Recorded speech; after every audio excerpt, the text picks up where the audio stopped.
Que ce soit en musique ou en peinture, le vocabulaire est le même. Je vais penser à des nuances, je vais penser à des repos, je vais penser à des rythmes. Et ça m'arrive des fois quand je peins de me dire mais c'est ça qu'il me fallait un changement de rythme dans la musique que je faisais tout à l'heure, et vice versa.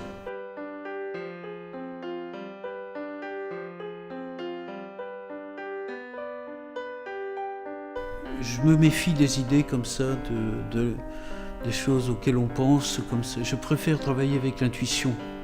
Et quand on est dans le travail, les vraies bonnes idées sont quand on travaille. Mais quand je réfléchis, quand je pense à ce que je veux faire,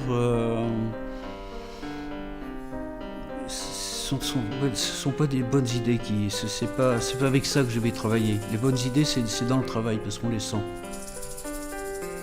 Je veux dire par là que je fais plus confiance à mon instinct qu'à mon intelligence.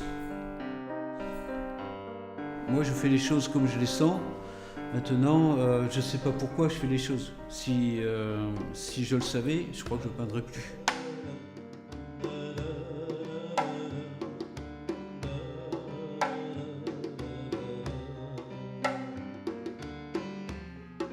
Ma quête dans la peinture, c'est le plaisir avant tout. Hein. C'est-à-dire, je cherche, si je n'ai pas de plaisir à peindre, je ne travaille pas, c'est même pas la peine.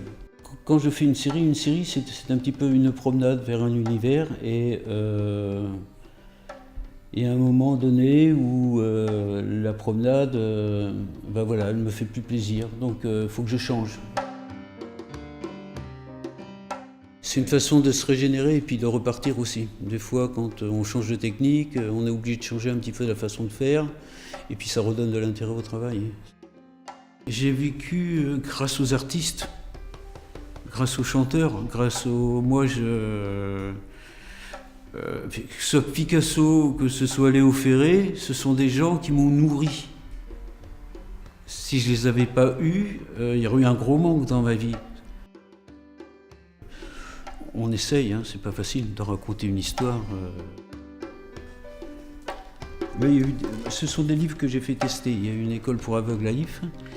Ce sont des livres qui sont en relief, puisqu'elles sont tactiles, les images sont tactiles, puisque les non-voyants, les aveugles lisent ces livres-là avec les doigts.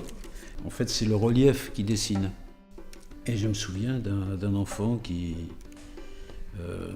on a été interrompu par un professeur. Le professeur lui a dit « T'as anglais, il faut arrêter de... » Et puis l'enfant lui a dit « Mais c'est dommage parce que j'ai envie de continuer à voir ces belles images. » C'est-à-dire que lui, il voyait vraiment quelque chose, quoi.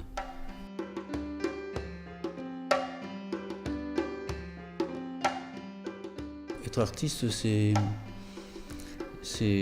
vouloir montrer qu'on est différent et puis qu'on a une façon de voir les choses. C'est un besoin de montrer qu'on voit les choses autrement.